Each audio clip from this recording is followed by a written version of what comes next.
Hello, everyone, and welcome to this week's episode of the Live Your Extraordinary Life podcast. I'm your host, Michelle Rios, and I am delighted to introduce to you this week's guest, Rachel Madorsky. Rachel is a licensed psychotherapist, executive coach, and a best-selling author. And her new book, How to Love Yourself in Less Than a Week and Also for the Rest of Your Life, is a must read or must listen. You can also get it on audiobooks.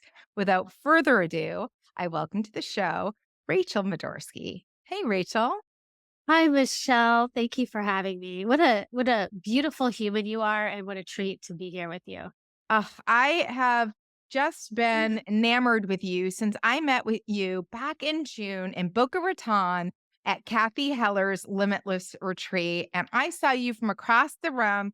First of all, for those of you that are listening to this on Audible or Amazon or Apple Podcasts or Spotify, you won't see her. But she has this beautiful mane of hair. She's just a beautiful individual inside and out.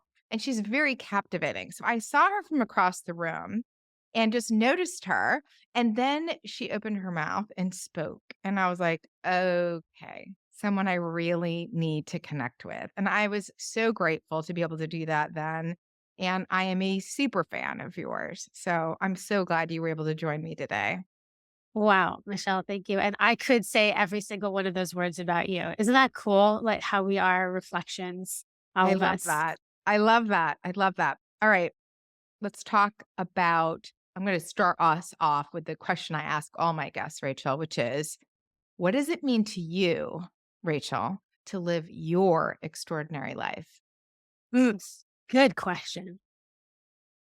To me, it means continually tuning in and saying yes to myself, regardless of what the rules are or what anyone might think. And so it's living a yes life. It's living a yes to yourself life. I love that. I love that. Okay, let's talk about self love. That's the theme of the book. It's a beautiful book. It's an easy read. And if you get a chance to listen to it on audiobooks, Rachel actually narrates it. So it's a double treat for you. Tell me, what made you decide to focus in on self love for the topic of this book? I was deep in my private practice, working at that point with couples primarily. And as much as I love the couples work, I started to see a theme. And the theme was that whether it was individuals or a couple, that the core of where we start getting really hurt or tripped up or where our conflicts begin is actually around the area of self love, which I know is a very big thing to say because it has such a platitude type quality to it. But I knew that if I could break it down and make it real and tangible and usable, that not only could it shift our relationships, but it could also shift really what's happening on the planet. Let's talk about what it means, because I do think there can be misperceptions that self love is selfish or too inward focused. What is self love from really from your point of view as a professional in the psychotherapy arena? What does it mean? I want to answer that, but before I do, I want to validate what you just said because I think it's a really important point. This breaking this myth that self love is selfish or too self focused. And I just want to first speak that that's true. And then let's bust that wide open. Excellent. Self love it's almost like trying to define love. Like, how do you define love? Poets do it, scientists do it, but it's such a big idea that it's actually up to each one of us individually to slow down and define it for ourselves. So, to me, if I were going to give the softest, most tangible version of that I could give in this moment, it would be the understanding that how we treat others is actually a reflection of how we treat ourselves. And when our cup is full, really full, the most natural thing in the world is to share. Oh, I love that. So when we are filling our own cups as a starting point, our ability to give love to others magnifies. Absolutely. And I think especially as women, we're so trained through our culture, through society, that we're all supposed to be givers. It's better to give than receive. And women, especially, that's our role in some way is to give. But but what I feel hurts us about that is if we dig into it a little deeper, really what it's saying is it's presupposing that our natural state isn't generous, that we put all this extra effort into giving. And so what ends up happening is people sacrifice too much of their time, whether it's to the people around them, to their work, to our projects, and it depletes us when the opposite is true. The opposite would be, I'm going to fill my cup because it's actually not only the most loving thing I can do for me, but it's the most loving thing I can do for you because what I have to give to you when my cup is full is a way higher quality of what I have to give when I'm on empty. Mm. And it's so true. We often, I think, particularly as women, look at how are the children taken care of? Is my spouse tended to? Are my parents or friends or siblings? And we start there as the starting point, everyone outside, instead of really making sure that what's going on within us is at a state, I think, of fullness and completeness without needing to get it from somebody else. It starts here within us. Exactly. I mean, we're all interconnected. What were you gonna say? I was going to say, I think a lot of people don't even recognize that they can love themselves, that they think that love is something that's external, right? It's something that Yes, you do to somebody else, but that the idea that you can on your own be in a loving relationship with yourself is probably foreign to many people. yeah, I love that you're saying that. That's why part of how I wrote the book, if you read the book, you also get these illustrations that I put in there of all these doodles, and if you listen to the book, you get me vocally loving you. So either way is good. Um, but part of where the idea of the book came from is I started my personal growth journey many years ago. I think I was 19. And I remember I was in this personal growth course and I was really suffering. And one of my biggest pains was I just felt ugly. There was nothing anyone could do or anyone could say. I felt ugly. It's And hard to believe. I mean, it's hard to wrap my head around it because you're looking at Rachel, she's stunning. And it, I think, is probably a reflection of the fact that you've done so much work that you really do shine on the outside. mm, thank you. I think that's a note for all of us, that one of the byproducts of doing work on yourself is your inner light glows brighter and brighter, and your beauty cannot help but to come through. It's better than any mascara. Mm. But so thank you for saying that. So I was in this personal growth course and I was in a lot of pain and I was depressed and I had all this self-consciousness about my skin and feeling ugly. And this beautiful woman leaned over to me and she said, this would all get better and would all go away if you would love yourself. And in that moment, I felt two things. One is I felt like someone just gave me the keys to the castle, like, okay, here's the cure. And at the same time, I was like, what in the heck is this woman talking about? How do you do that? That sounds like, happy holidays, right? Like, Go you on your say merry way. Good luck. exactly, it's Godspeed. right, right. It's like, there's no instruction manual. And so it took me many, many years to actually recognize that loving yourself is a practice. And you can think of it almost like yoga. You can think of it as tangible things that you can do that are simple and practical that change the trajectory of your life. Mm. Let's talk about ways that you can cultivate self love. Yes, let's do that. Um, I'm happy to you just stop me or ask me anything. I'm gonna tell you just a couple that are with me in this moment. One is the willingness to slow down. I was talking with one of my beloved clients the other day, and we were laughing about the recognition that for a lot of us who are high achievers, it takes more discipline to not work than it does to work. Our go to is to go to So work, true. That's our default. right?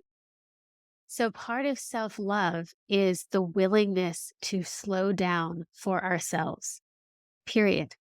And so, one way that can look, one of the practices I do is I'll set my timer for 3 minutes. That's it, just 3 minutes. And I'll do a meditation that I like to call just listen. I'll close my eyes. I love to do this outside, and I just practice listening, listening to the sounds, listening for any message that wants to come in. And taking that 3 minutes resets my whole system. So, and also I want to say anything you do that's self care ish can also be self love if the intention is there to give yourself love, if that makes sense. It does. And I'm reminded of like the book by Gary Chapman, like your book, The Five Love Languages, right? Like I think about it, self love is going to differ from person to person depending on what it is they perceive and feel and experience as their love language, right? Perfectly said. I think Yes. my husband, experience is like when I load the dishwasher, where mine is like words of affirmation, acts of service just don't do it for me. Thank you very much for getting my car inspected, but I'm not feeling more loved as a result of that necessarily. But it's so interesting, the dynamic on how it can be so different for individuals, no matter how close those individuals may be, like how we're DNA hardwired to experience love. It's so true. Here, let me, I'll share another one that speaks to that specificity. So, another self love practice is to sit quietly and lovingly ask yourself, what is the most loving thing I can do for myself right now? What is the most loving thing that I can do for myself right now? And then the practice becomes twofold. One, to ask the question and listen to the answer. And then two is to do the thing, be willing to trust yourself enough to do the thing. Mm. It sounds so simple, but I don't think we can confuse simplicity with easy. Because I do think some people will be paralyzed a bit for a bit. They have to really think, like, what is it that I want? How do I want to experience this? And a lot of people, because they don't think of themselves first, and maybe take practice, to your point, it will take some practice of really opening up to that question and allowing whatever comes up for them to be okay, to not judge whatever that is. Yes. For me, often the answer is rest. Just Mhm. rest, just stop doing stuff. And then I literally practice resting.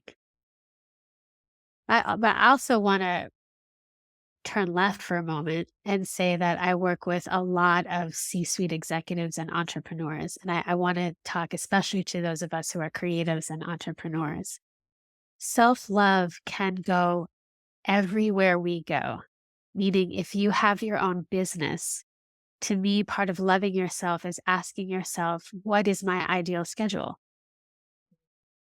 And then being willing to be a stand that you can make the money you want to make inside of the schedule that really delights you.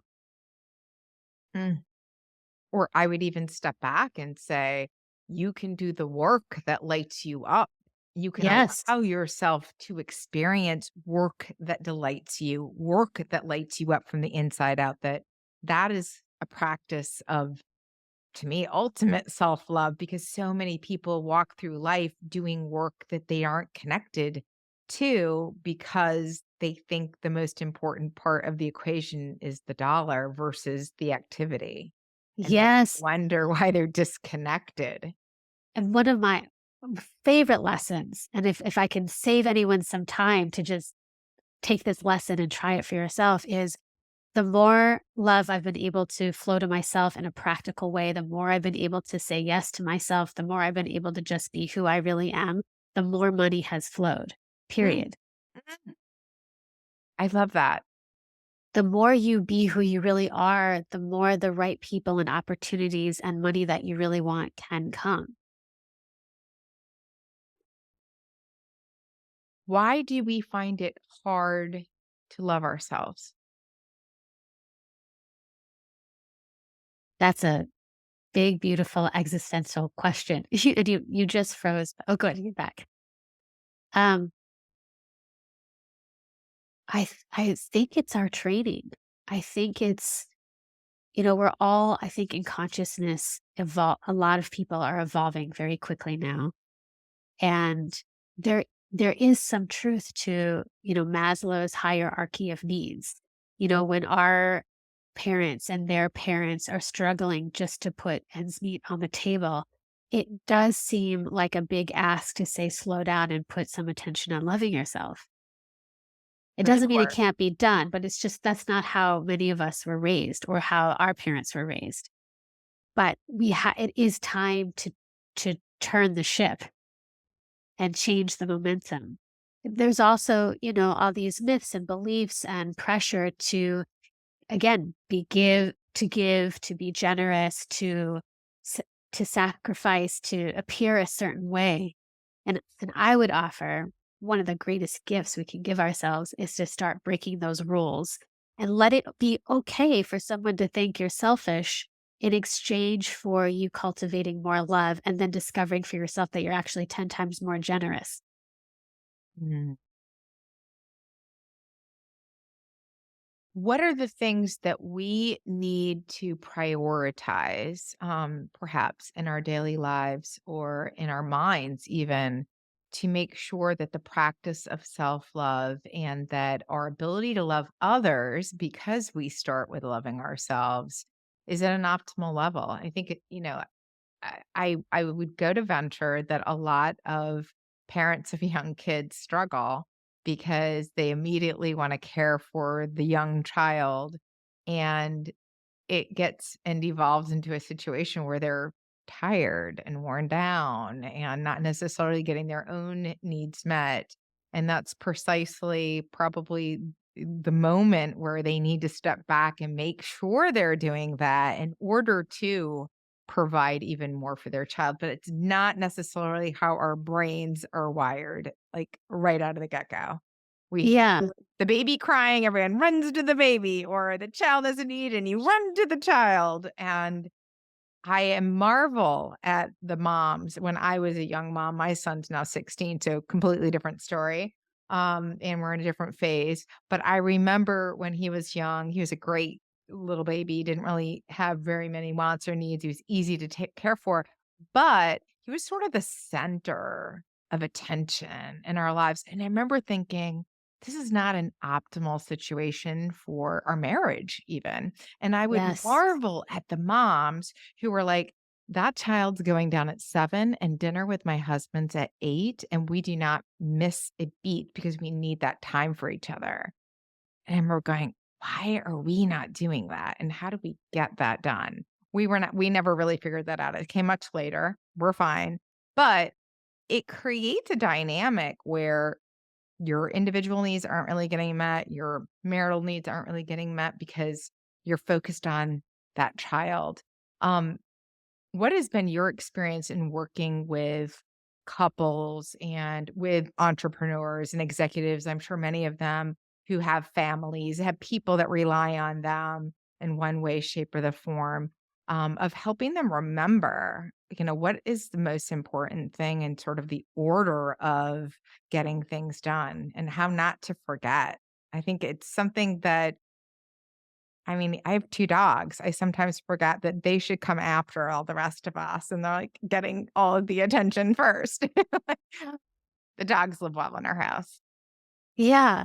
It's fun. I mean, you said so many beautiful things there, and I want to address as much of it as I can. But even just most recently with the idea of the dogs, they're a great example because they give so much unconditional love. Mm, And we love our pets so much. So the only edit, like again, simple but maybe not easy, is what if we treated ourselves the same? mm, It's not that everyone else has to go down one. It's just that we need to move up one. right. Oh, I love that. And I'm sure as any parent knows, I mean, I'm just thinking of one of my coaches who I love so much. I've worked with the coach, JP Morgan, and he at the time had two young children. And one of the things he would explain is that some of my time away from my kids and my family is absolutely for them. And the reason is because we all know the rested version of us gives so much better than the exhausted version of us. So it's the reminder that it's just that we get to include ourselves. It's not that we're excluding anybody. It's just that, of course, we come first. It's actually more generous because then you come to the situation giving from the overflow. Beautiful. Absolutely beautiful. What do you want people to know from the book? What are some of the lessons that you Mm. want people to be aware of and come away with? I want people to know that they absolutely deserve more love always. There's no mistake we've ever made, no wrong we've ever done that we haven't all done that doesn't repair itself more quickly and fully through love rather than pushing or punishing ourselves. Pushing and punishing ourselves will never get the job done. That's actually why one of the reasons why people put off loving themselves knowingly or unknowingly is because we think that our worth and our value and our self esteem is attached to how hard we're working or what we've accomplished. And when we do that, there is no limit to how hard we have to work or what we have to accomplish before we'll eventually take it easy on ourselves. And so if we could just flip that over and let that be an old way of being and step into an upgraded way of being, which is, of course, you deserve more love always. Of course. And the you that gets more love is the version of you that you like better too. What about affirmations? Talk to me about how Yes. affirmations can help us. I love that. So there's lots of different words for affirmations, and they're all fine. I'm just going to offer a few as a way to think about them. Sometimes where we misstep with affirmations, why they don't seem particularly powerful, is because we'll create an affirmation like, I'm so beautiful. I love myself.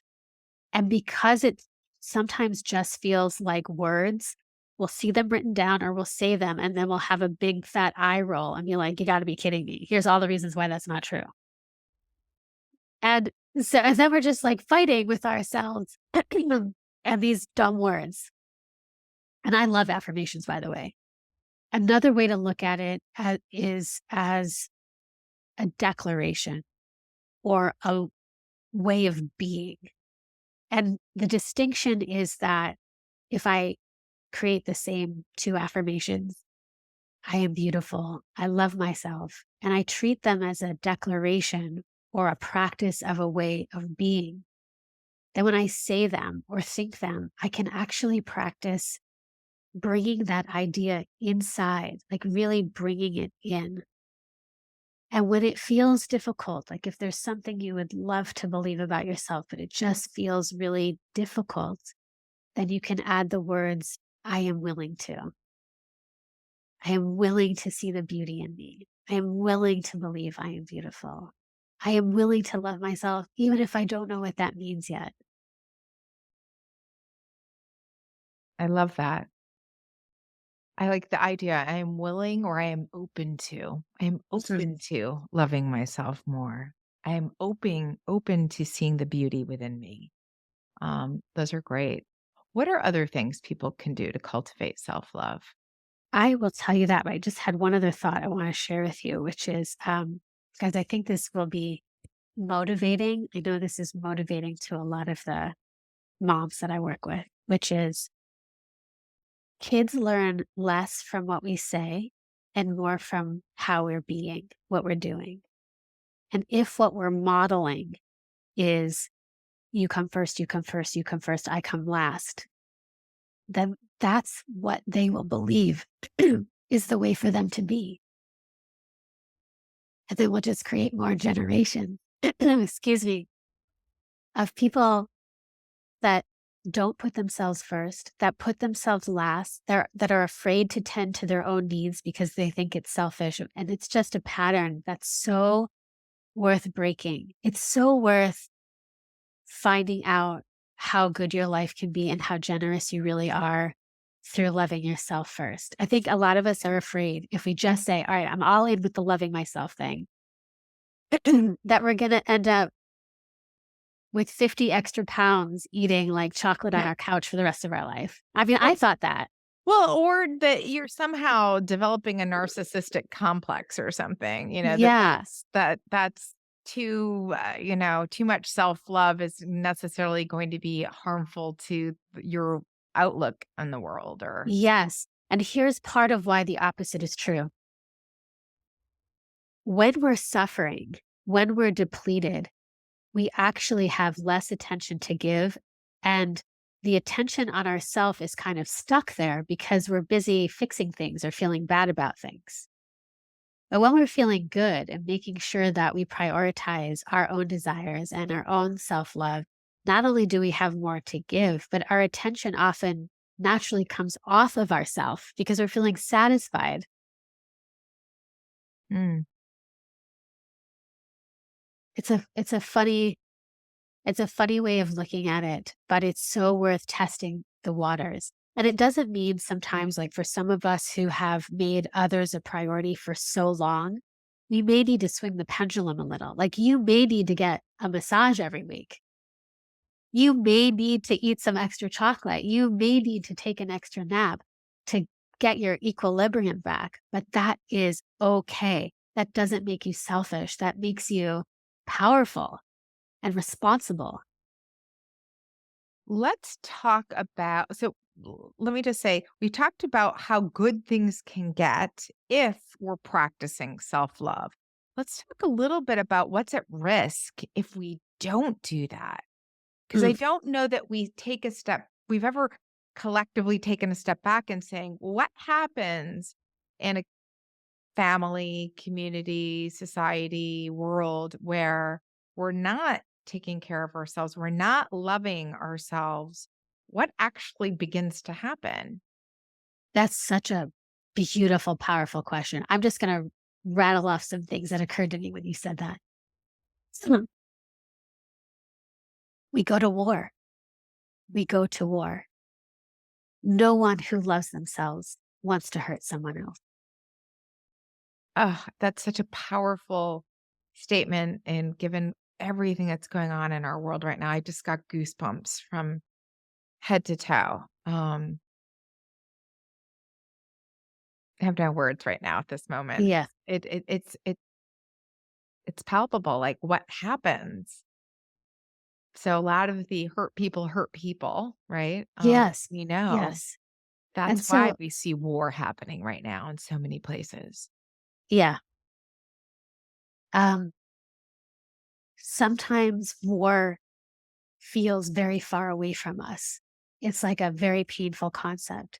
And for some of us, it feels very close, depending on where the war happens to be.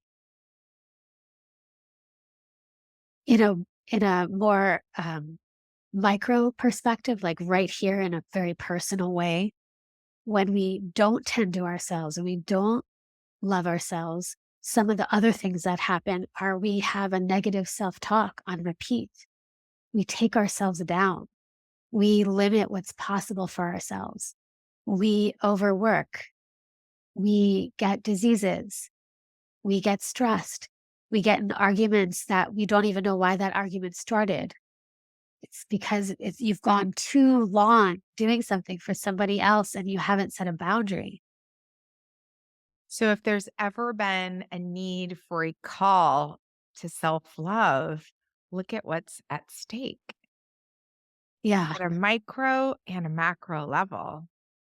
It feels like it's sort of the thing where, everyone should get a manual, right? The life manual 101, self-love. We're going to start here because before you can love anybody else, you need to learn how to love yourself. It starts with you. When your cup's full, then you can give to others. And it feels like, again, such a simple concept. And yet, so many people are suffering needlessly because they don't understand that and they're not practicing it. You know, the phrase love is an action, like love is a verb. Years Yeah. ago, when it was time for me to create an LLC, I was like, oh, I need a name for my business. And the name I chose was Love Your Life. So that's the name of my business, Love Your Life. And at that time, what I meant is I want to help people have a life that they love. That's going to be my business. And then years later, when I started studying what is self love, how do we make it easy? How do we make it tangible? How do we bring it to work? I realized that even the name of my business has a different meaning now because it means love your life, as in tend to your life. Mm, Love your love- life the way you love your puppy, like give to you and be willing. Oh, I love this part. If you're willing, be willing to break some rules, be willing to have someone think you're selfish as a trade for you having a more loving, beautiful life that you know is possible. mm, I love that. Okay. What do maybe some people get wrong about self love? We've talked about some myths and busting myths, ways to practice it, but maybe what is it that some people just get wrong about it that we need to kind of course correct and bring them back to maybe a centering point around self love? Yeah. And though we've said this a few times, I still think it's important to re-say it and say it in many different ways so we can all receive it in many different ways. The idea of selfishness, just simply the idea that self-love is selfish, is so important to break. Because one of the things that happens is when we're walking around with that belief, we start numbing out to our own actual true desires because it doesn't even feel safe or reasonable to see what they are.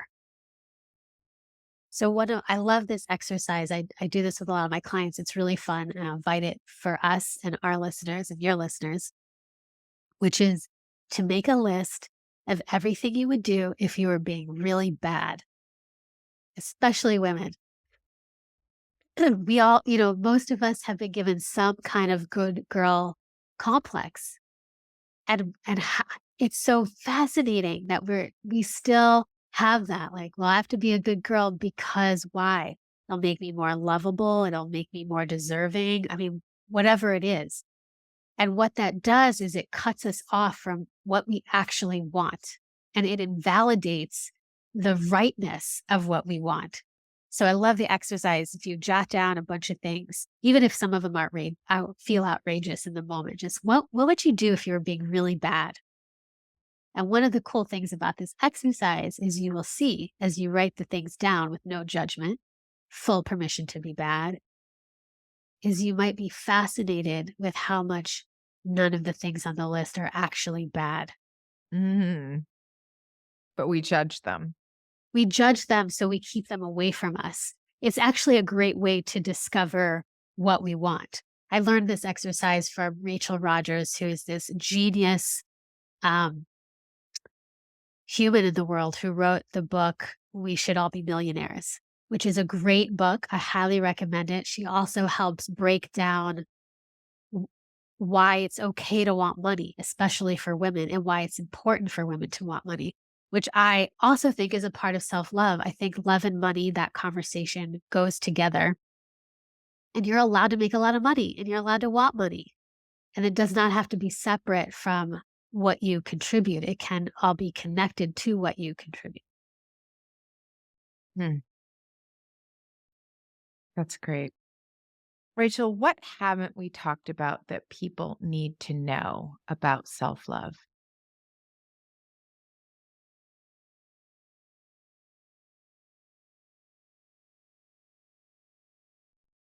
I think we've said a lot, so I'm just sort of feeling for what's left in this moment, and it's that you don't have to know fully what it means in order to start taking action in that direction. That you can just decide, I'm going to be kinder with myself with my thoughts. I'm going to be kinder with myself with what I ask myself to do. I'm going to be more generous with myself with the things I don't want to do. I'm going to say no more. And I'm going to love myself the way Glinda the Good Witch would. Mhm. I love that. I love that. Okay, Rachel, let people know where they can find you online. How can they connect with you? And of course, we will include all of Rachel's links to her social, her website, and her book and where you can purchase that in the show notes. But go ahead, Rachel. Thank you so much, Michelle. I just thought of one last thing, so I'll add it Yeah, and then I'll yeah, of answer your question, course. which is that it can also be light. So many of us, myself included, have been through really big things in our life. And sometimes we think in order to heal, it has to be as intense, dramatic, and long as it took to have the thing happen in the first place. And Mm, I really want people to know it actually doesn't have to. That doesn't mean we gloss over it, but the more lightness you can add to this whole idea, you can make it fun. You don't have to take it too seriously. You deserve to have lightness in your life. I Okay. love that. If you'd like to stay connected with me, I would love to stay connected with you. You can do that at my website, which is rachelmadorsky.com. And I have a free newsletter. It's not like many other newsletters in the sense that it just comes out a couple times a month and it's purely love notes for your life, little notes and tips to remind you that it's okay to love yourself, how to bring it into your business. Um, it's just a dose of love a couple times a month. And then, of course, I work with women all over the world if you'd like support. And I hope you buy the book. The dream with the book, the goal with the book is to sell and share 1,000,000 copies and have 1,000,000 people feel more loved.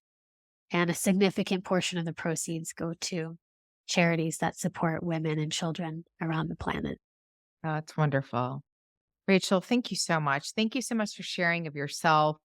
The book is lovely. I really encourage everyone go get a copy or go get it on Audible. It's really lovely to listen to Rachel narrate it as well.